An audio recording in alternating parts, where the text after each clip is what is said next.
어, 어제 오랜만에 안경점을 방문했었습니다. 몇 년이 됐는지 몰랐는데 체크해 보니까 8년이 지났더라고요. 근데 제가 컴퓨터 작업도 해야 되고, 그 다음에 책도 읽어야지 되고, 생활도 해야 되니까 이게 안경이 3개가 필요한 거예요. 네. 그래서 어쨌건 지금 8년 만에 안경이 3개가 되었습니다. 그래서 찬양할 때는 컴퓨터용 안경, 거리가 다. 그래서 안경이 자주 바뀌니까 이해해 주시기 바라고요. 자, 오늘은 성경 구절이 좀 많습니다. 그래서 조금 집중을 해 주셔야지 될 것 같고요. 사실 이런 생각이 들었어요. 우리가 예전에 이렇게 책으로 된 성경을 갖고 다녔잖아요. 그래서 오늘 오후에 예배 2부 예배 마치고 나서 이제 젊은 친구하고 성경 공부를 해야 돼서 제가 이 책을 오랜만에 갖고 왔습니다. 그러다 보니까 문득 이런 생각이 드는 거예요. 우리가 이 성경책을 펼치면서 설교했던 시절에는 할 수 없었던 걸 우린 지금 하고 있어요. 그러니까 프레젠테이션이 있으니까 더 많은 것도 볼 수 있고 빨리빨리 왔다 갔다 할 수 있잖아요. 그런데 그렇다고 해서 꼭 영성이 그것만큼 뛰어나지는 건 아니더라는 겁니다. 그래서 성경책 가끔씩 이렇게 가슴에 좀 이렇게 하시면서 우리가 아날로그적인 존재라는 것을 잊지 않도록 좀 하셔야 될 것 같아요. 제가 이거 아끼는 이유가요. 그냥 막 갖고 다니면 해져가지고 나중에 못 쓰게 돼서 사실 좀 아끼면서 쓰고 있기도 합니다. 하지만 오늘은 오랜만에 가지고 와봤습니다. 자, 하지만 오늘 봐야 될 성경 구절이 많습니다. 오늘 설교 말씀의 제목은 예수를 바라봅시다입니다. 예수를 바라봅시다. 히브리서 12장 1절로 3절 말씀이 주제 말씀입니다. 1절로 3절 말씀. 그러므로 이렇게 구름대와 같이 수많은 증인이 우리를 둘러싸고 있으니 우리도 갖가지 무거운 짐과 얽매는 죄를 벗어버리고 우리 앞에 놓인 다름질을 참으면서 달려갑시다. 믿음의 창시자여 완성자이신 예수를 바라봅시다. 그는 자기 앞에 놓여 있는 기쁨을 내다보고서 부끄러움을 마음에 두지 않으시고 십자가를 참으셨습니다. 그리하여 그는 하나님의 보좌 오른쪽에 앉으셨습니다. 자기에 대한 죄인들의 이러한 반항을 참아내신 분을 생각하십시오. 그리하면 여러분은 낙심하여 지치는 일이 없을 것입니다. 혹시 우리 가운데 낙심하신 분들이 좀 있지 않나요? 뭐 여러 가지 이유가 있을 겁니다. 또는 지친 분들도 있지 않을까요? 뭐 우리 가운데 요즘 정말 좋은 일밖에 없어요. 이런 분도 있을 수 있습니다. 그런 분은 좋을 때 주변에게 선한 일을 많이 하십시오. 하지만 좀 지치고 낙심한 분들이 있다면 오늘 설교 말씀에 마음을 좀 집중해 주시기를 부탁드립니다. 예수님을 표현한 여러 가지 구절 중에 제가 아주 좋아하는 구절 중에 하나인데요. 네, 믿음의 창시자요 완성자이신 예수를 바라봅시다 라고 이야기하고 있습니다. 여러분에게 예수님은 어떤 존재입니까? 예수님은 저에게 이런 분이에요. 이렇게 묘사를 하라면 여러분은 뭐라고 묘사를 할 수 있을까요? 한번 잠시 마음속으로 생각해 보시기 바랍니다.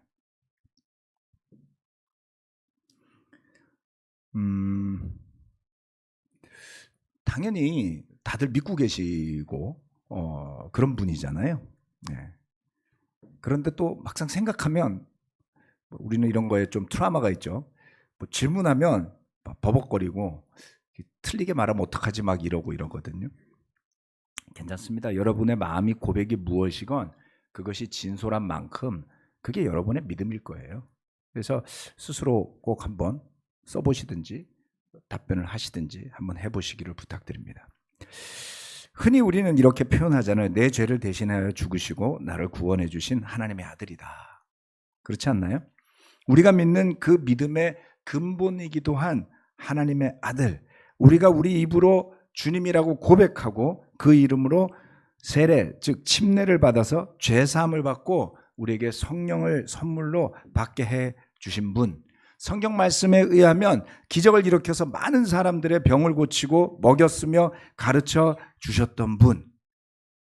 정말 많은 표현이 있을 겁니다. 오늘 복음서에 나오는 여러 구절들을 통해서 사람들은 과연 그 예수님을 뭐라고 표현하는지를 같이 한번 살펴보면서 여러분 스스로의 믿음의 고백에 살과 뼈를 더해 가보시기를 권해드립니다. 첫 번째, 오늘 포인트 하나밖에 없습니다. 믿음의 창시자요 완성자이신 예수를 바라봅시다. 예수님에 대해서 표현한 많은 성경 구절들이 있고, 그리고 다양한 사람들이 예수는 이렇다라고 이야기하는 것들이 나옵니다. 오늘은 그 구절들을 집중적으로 한번 보시겠습니다. 누가복음 2장 33절로 35절 말씀에는 의롭고 경건한 사람 시몬이라는 사람이 나옵니다. 네. 성경 말씀에 보면 다양한 부류의 사람들이 나오는데요. 성경을 기록한 사도들이나 제자들이 그 사람에 대해서 묘사를 해요.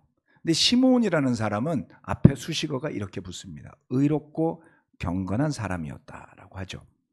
그는 이렇게 이야기를 합니다. 누가복음 2장 33절 35절 말씀에 시몬이 그들을 축복한 뒤에 아기의 어머니 마리아에게 말하였다. 보십시오.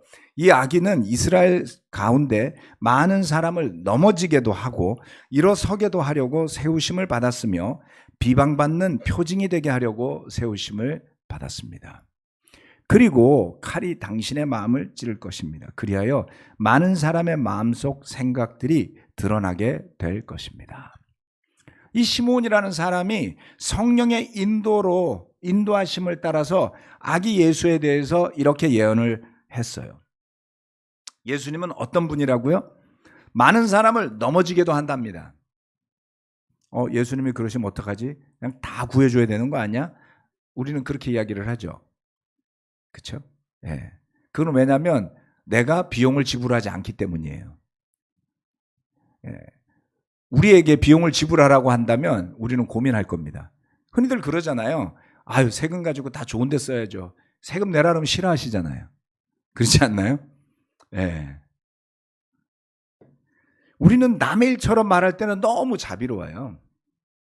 그런데 내가 해야 되면 생각이 달라지고 태도가 달라집니다. 예수님에 대해서도 우리가 성경 말씀이 말하는 것들을 잘 볼 수 있어야지 돼요. 여러분이 예수님이 하셨던 일을 하실 수 있는지, 나라면 그렇게 할 수 있었을까를 생각하면서 보셔야지 됩니다. 자, 예수님은 많은 사람을 넘어지기도 한다고 했어요. 일어서게도 한다고 했습니다. 그렇죠? 그리고 많은 사람들의 마음속 생각들이 드러나게 할 거라고 했어요.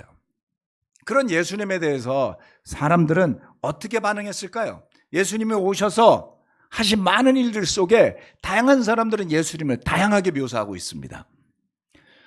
사람들의 표현과 평가를 한번 살펴보도록 할까요? 누가복음 4장 36절 말씀은 이렇게 이야기합니다. 사람들이 모두 놀라서 서로 말하였다. 이 말이 대체 무엇이냐? 그가 권위와 능력을 가지고 악한 귀신들에게 명하니 그들이 떠나가는구나. 사람들이 예수님이 귀신을 쫓아내고 병을 고치는 걸 봤어요. 여러분이 만약 그 자리에서 예수님이 그렇게 하시는 걸 봤다면 여러분은 뭐라고 이야기했을까요? 사람들은 이렇게 말했어요. 놀랐어요.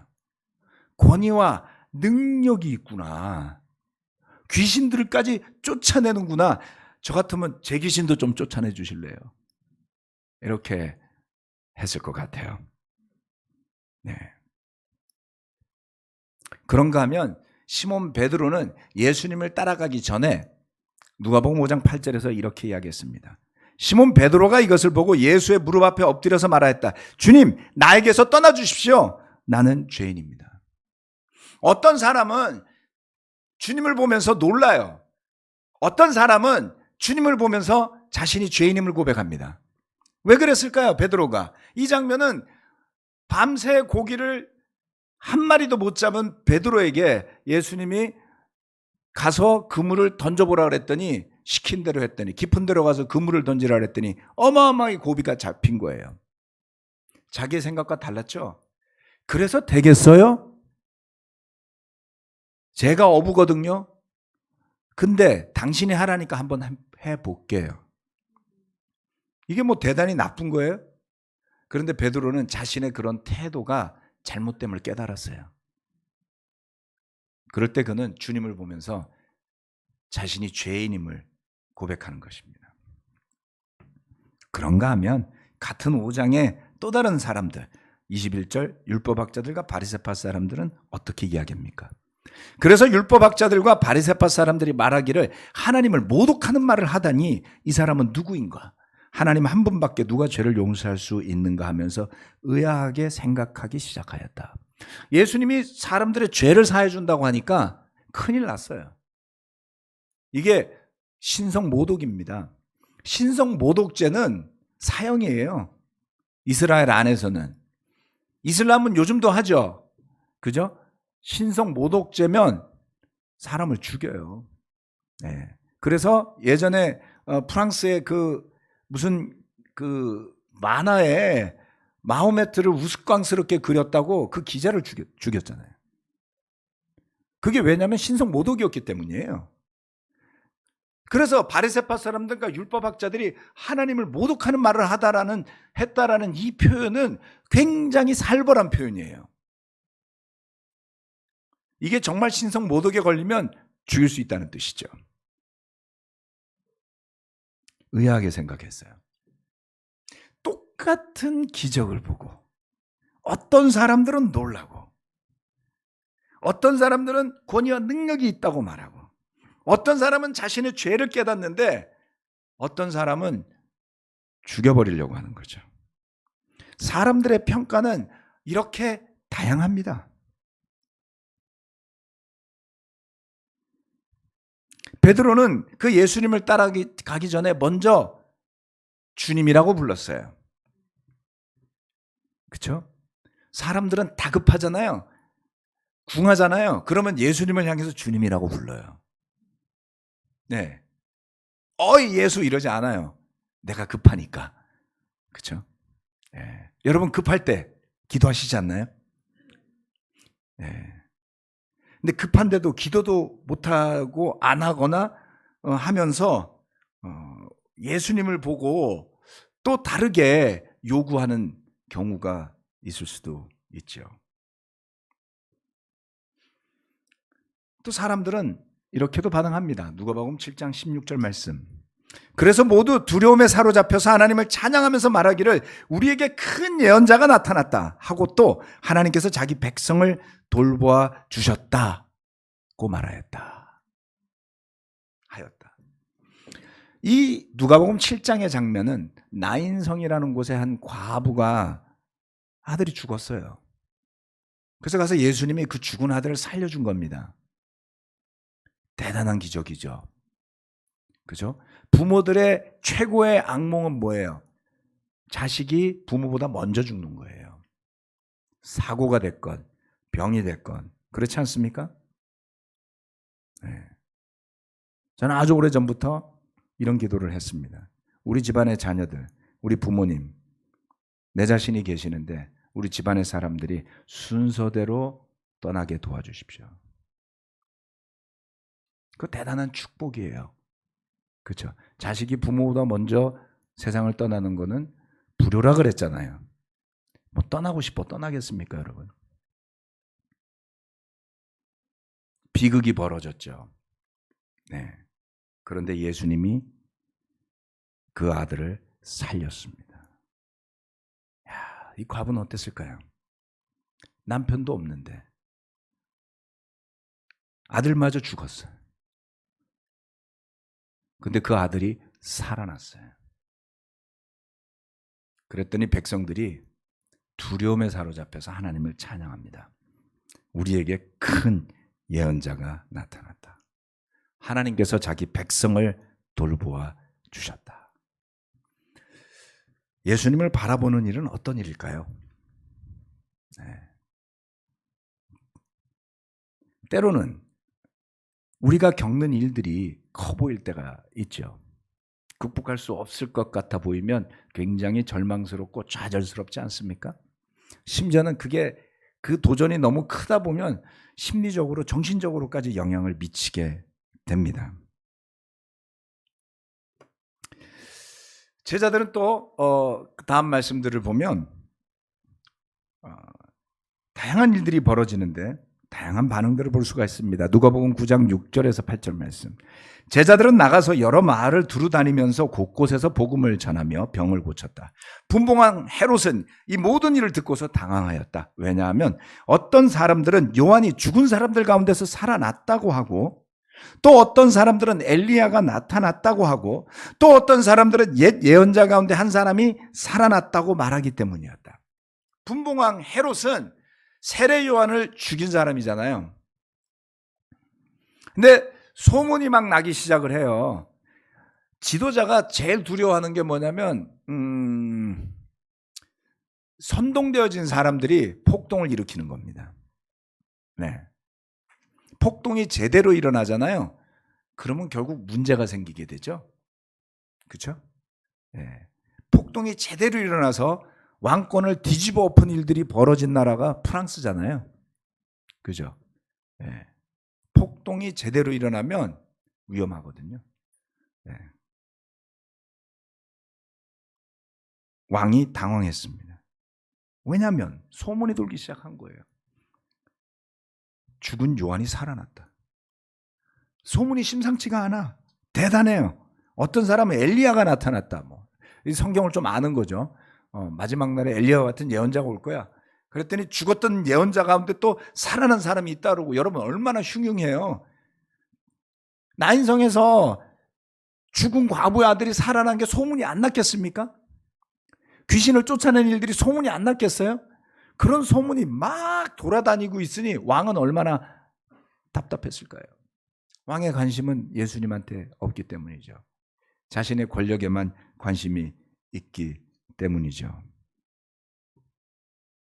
사람들은 그들이 처한 상황의 유불리에 따라서, 자신에게 이득이 오는지 아닌지에 따라서, 또는 자신의 신념에 따라서 예수님을 다르게 표현합니다.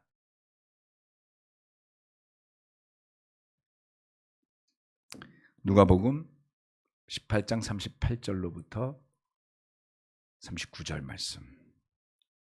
그러자 그는 소리 질렀다. 다윗의 자손 예수님, 나를 불쌍히 여겨주십시오. 앞에 서서 가던 사람들이 조용히 하라고 그를 꾸짖었으나 그는 더욱더 크게 외쳤다. 다윗의 자손님, 나를 불쌍히 여겨주십시오. 한 거지였습니다. 눈먼 거지. 다급하죠. 그러니까 예수님이 지나간다는 소리를 듣고선 크게 소리를 질렀어요. 다윗의 자손 예수님, 불쌍히 여겨주십시오.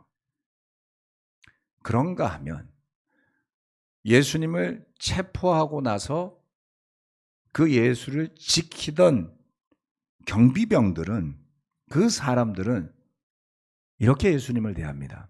22장 63절, 64절. 예수를 지키는 사람들이 예수를 때리면서 모욕하였다.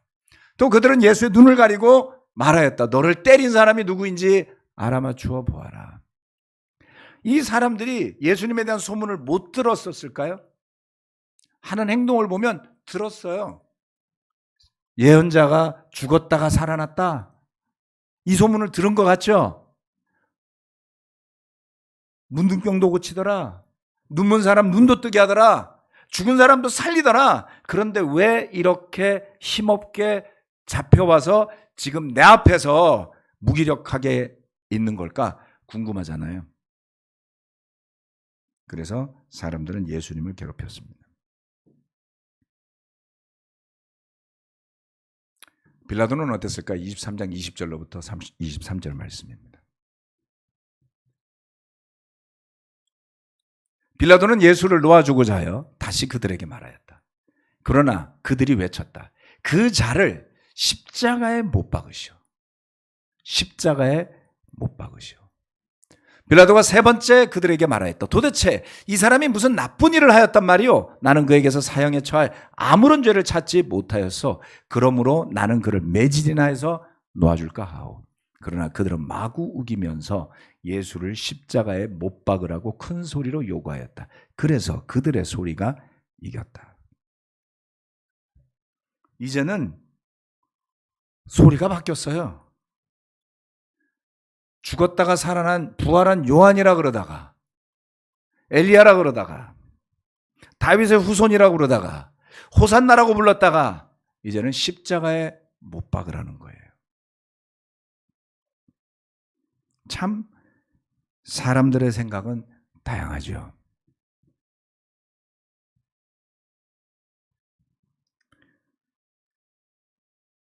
그러나 주님을 따랐던 사람들의 고백을 봅시다.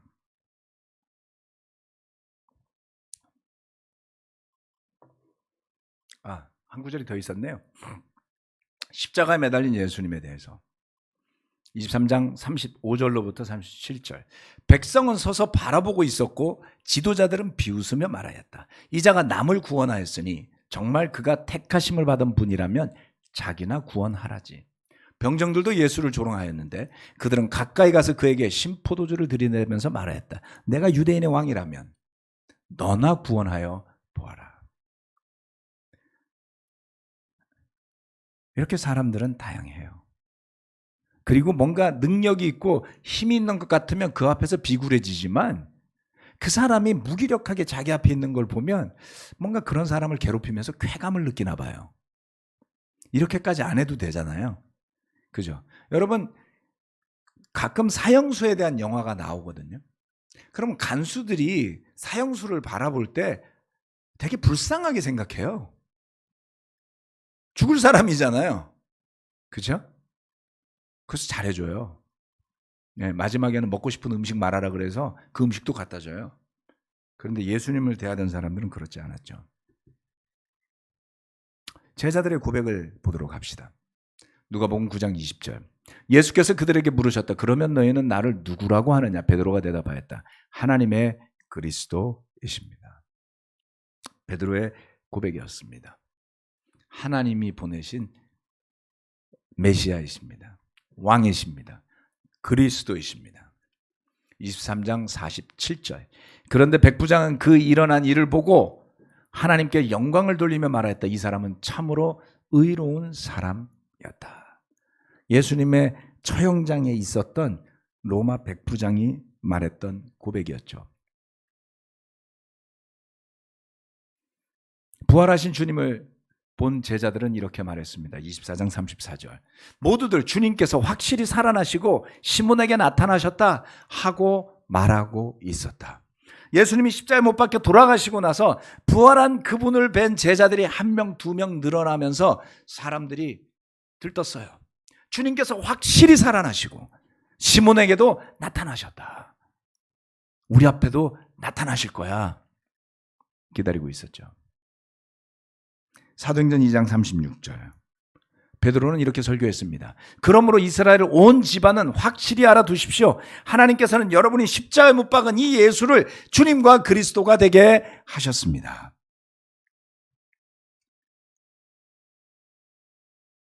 십자가에 못 박아 죽였던 그 예수님이 주님과 그리스도라는 사실을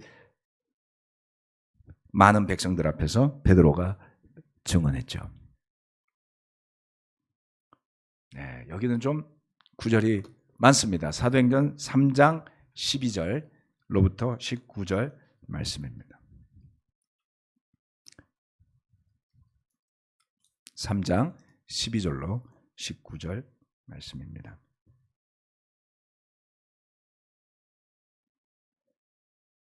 베드로가 그 사람들을 보고 그들에게 말하였다. 이스라엘 동포 여러분, 어찌하여 이 일을 이상하게 여깁니까? 또 어찌하여 여러분 우리가 우리의 능력이나 경건으로 이 사람을 걷게 하긴 한 것처럼 우리를 바라봅니까? 아브라함의 하나님과 이삭의 하나님과 야곱의 하나님, 곧 우리 조상의 하나님께서 자기의 종 예수를 영광스럽게 하셨습니다. 여러분은 일찍이 그를 넘겨주었고 빌라도가 놓아주기로 작정하였을 때에도 여러분은 빌라도 앞에서 그것을 거부하였습니다. 여러분은 그 거룩하고 의로우신 분을 거절하고 살인자를 놓아달라고 청하였습니다. 그래서 여러분은 생명의 근원이 되시는 주님을 죽였습니다. 그러나 하나님께서는 그를 죽은 사람들 가운데서 살리셨습니다. 우리는 이 일의 증인입니다. 그런데 바로 이 예수의 이름이 여러분이 지금 보고 있고 잘 알고 있는 이 사람을 낫게 하였으니 이것은 그의 이름을 믿는 믿음을 힘입어서 된 것입니다. 예수로 말미암은 그 믿음이 이 사람을 여러분 앞에서 이렇게 완전히 성하게 한 것입니다. 그런데 동포 여러분, 여러분은 여러분의 지도자들과 마찬가지로 무지해서 그렇게 행동했다는 것을 나는 알고 있습니다. 그러나 하나님께서는 모든 예언자의 입을 빌어서 그리스도가 고난을 받아야만 한다고 미리 선포하신 것을 이와 같이 이루셨습니다. 그러므로 여러분은 회개하고 돌아와서 죄 씻음을 받으십시오. 베드로의 설교 말씀이었죠. 사도행전 2장에서 모여있던 군중에게만 한 것이 아니다. 그들을 괴롭히는 사람들에게도 베드로는 똑같은 설교를 사람들에게 합니다. 예수님이 어떤 분인지를 이야기하고 있는 것이죠.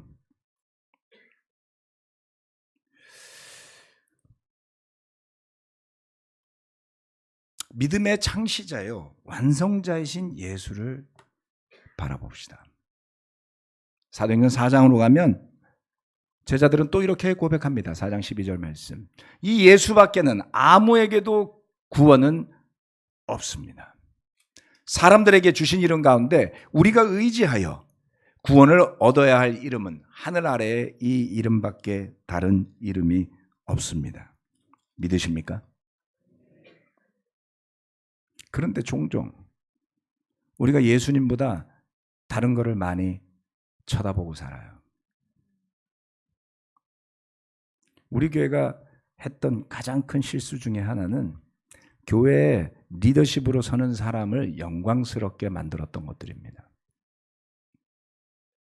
그래서 한때는 모두가 우리 교회에서 전임 목회자가 되는 게 꿈이었던 시절도 있었어요. 안 시켜줘서 못했겠죠. 그게 왜 영광스러워 보였을까요? 누군가는 영광스럽게 만들었기 때문입니다. 그런데 그런 잘못된 문화의 저주를 우리는 지금 받고 있는 거예요. 너희를 섬기는 사람이 으뜸이 되어야 한다고 했는데 섬기는 게 아니라 앞에서 호령하고 사람들을 야단치고 이래라 저래라 지시하는 자리가 영광스러워 보였다면 잘못된 것 아닙니까?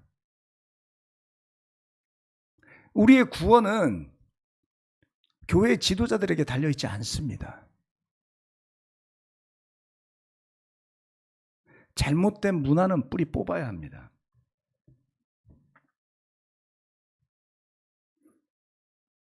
최근 몇 년간 교회 운영권을 누가 가질 거냐를 가지고 논쟁이 벌어진 거예요. 목회자들의 문제가 있으니 형제자매들을 대표하는 운영위원회를 구성해서 해야 한다는 둥. 왜 그렇게 서로가 집착할까요? 그것이 섬기는 자리였고 그것이 예수님의 뒤를 따라가는 자리였으면 과연 몇 명이나 하려고 했을까요? 혹시 아직도 그 자리가 영광스러워 보인다면 저는 경고해드리고 싶어요. 정신 차리십시오. 전혀 그 자리는 영광스러운 자리가 아닐 겁니다.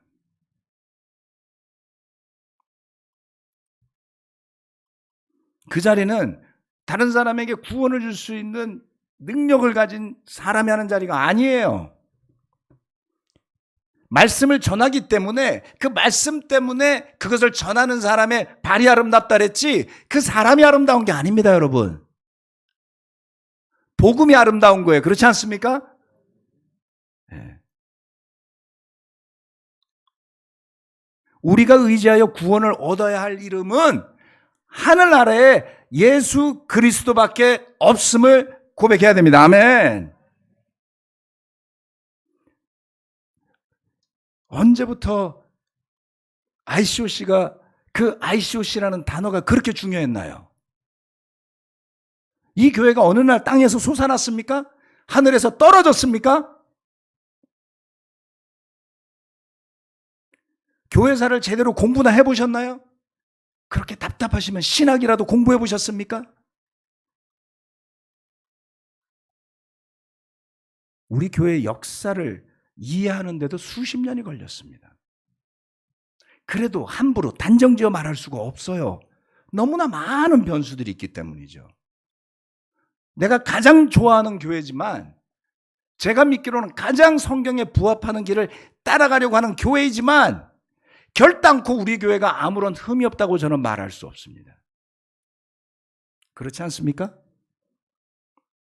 말씀이 하나님의 뜻이지, 어떻게 ICOC가, 어떻게 서울 그리스도의 교회가, 어떻게 목회자들이, 어떻게 형제자매들의 대표들이 마치 진리를 더 잘 알고 있는 것처럼 말할 수 있을까요?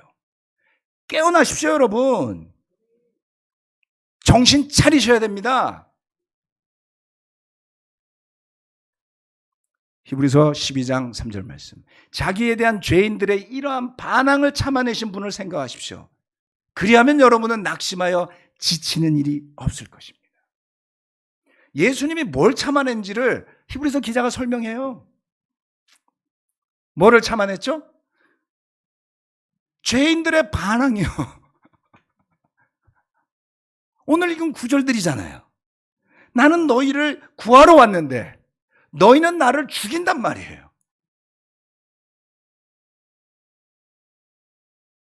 누가 참아낼 수 있죠? 예. 로또에 당첨된 그 로또를 주겠다 그러면 누구나 받겠죠. 그게 아니고 내 죄의 대가를 네가 가져가라 그러면 누가 받겠습니까? 나 대신에 감옥에 가라 그러면 누가 가겠습니까? 나 대신에 빚을 갚아주라 그러면 누가 하겠습니까? 주님이 하신 일은 이거예요. 죄인들의 반항을 참아내셨단 말이에요.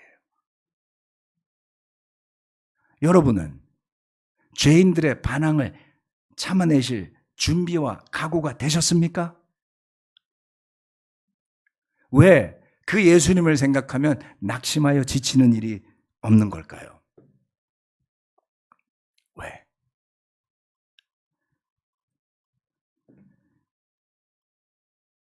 진정한 위로는 우리가 하는 위로들이 아닙니다. 그것은 필요해요. 그러나 만능이 아닙니다.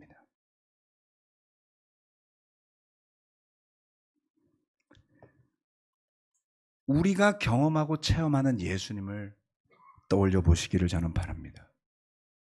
예수를 바라보는 일이요. 우리가 묵상하고 우리가 기도하고 우리가 고백하는 그 예수님이 이 세상의 자극적인 쾌락이나 기쁨보다 더 깊고 더 크지 않다면 우리 믿음은 뭐죠?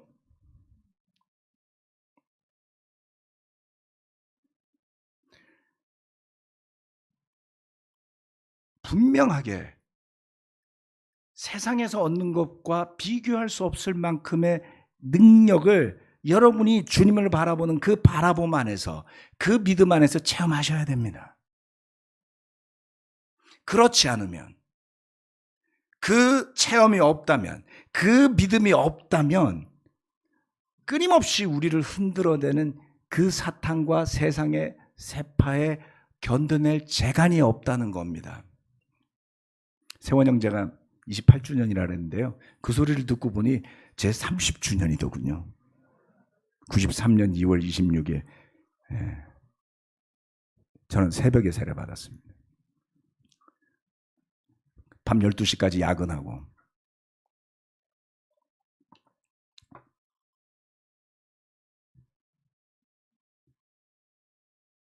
우리가 바라보는 것이 이 교회라면 실망할 겁니다. 여러분이 바라보는 것이 목회자라면 반드시 실망할 겁니다. 그러나 우리가 고백하고 바라보는 것이 주 예수 그리스도라면 우리가 서로에게 좀 더 은혜가 있을 겁니다. 네. 왜요? 어떤 지도자도, 어떤 목사도 교회 문제를 만능으로 고칠 수는 없으니까요. 어떤 형제자매들의 대표를 할지라도 서로가 겸손하게 주님 앞에 낮아져서 함께 일하지 않으면 교회는 은혜도 없고 덕도 없고 나중에는 믿음도 없는 단체로 전락할 겁니다. 여러분의 가정과 여러분의 교회가 어떤 곳이 되기를 원하십니까? 주 예수를 바라봅시다. 아멘. 말씀 마치겠습니다. 기도해야죠? 네, 같이 기도하시겠습니다. 하나님 아버지, 사람들은 다양하게 예수를 바라봤습니다. 그리고 그 예수가 우리의 주님이 되셨습니다. 우리는 죄 가운데 있었고, 우리는 혼란스러웠고, 우리는 어둠 가운데 있었지만 생명의 빛을 비춰주신 그 예수님 때문에 또 누군가는 우리의 손을 이끌어서 그 진리의 길로 인도해 주었기 때문에 우리가 변화되었음을 믿음 안에서 고백합니다. 그러기에 주님, 삶에 지쳐서 때로는 혼란스럽고 때로는 이게 뭐지 싶을 때 우리가 바라봐야 할 것이 무엇인지를 분명하게 가르쳐 주시길 기도합니다. 그것은 교단도 아니고요. 어쩌면 그것은 교회도 아닙니다. 지난 2000여 년의 역사 속에서 한때 옳았던 교회들이 타락한 모습은 이미 성경 말씀에 기록이 되어져 있습니다. 그러기에 주님, 오늘 이 예배에 참석한 한 명 한 명의 형제 자매들이 스스로 고백했던 그 주님 예수님을 다시 떠올리게 도와주셔서 그 예수님의 발 앞으로 가고 그 예수님의 은혜 앞으로 가고 그 예수님의 사랑 앞으로 가서 납작 엎드려서 은혜를 구해서 용서받고 그 용서로 인해서 용서할 수 있는 믿음을 가진 자들로 거듭나게 되기를 기도합니다. 우리 가운데 낙심해서 지친 사람이 있다면 치료약은 예수님밖에 없습니다. 우리가 서로를 위로하지만 그 위로도 필요하지만 그것이 궁극적이고 완벽한 위로가 되지 못하는 것은 그렇게 위로하는 우리 자신도 죄 가운데 있기 때문입니다. 그러기에 주님, 우리 형제자매들이 오늘 이 설교 말씀을 듣는 모든 형제자매들이 그 주님의 모습을 바라보기에 실패하지 않도록 도와주시고 그 주님을 바라보는 믿음 안에서 굳건하게 서서 간다면 용기를 잃지 않고 근심과 걱정에 지치지 않고 주님이 부르시는 날까지 믿음 가운데 가리라 믿습니다. 주님 은혜 감사드리고 예수 그리스도의 이름으로 기도합니다. 아멘.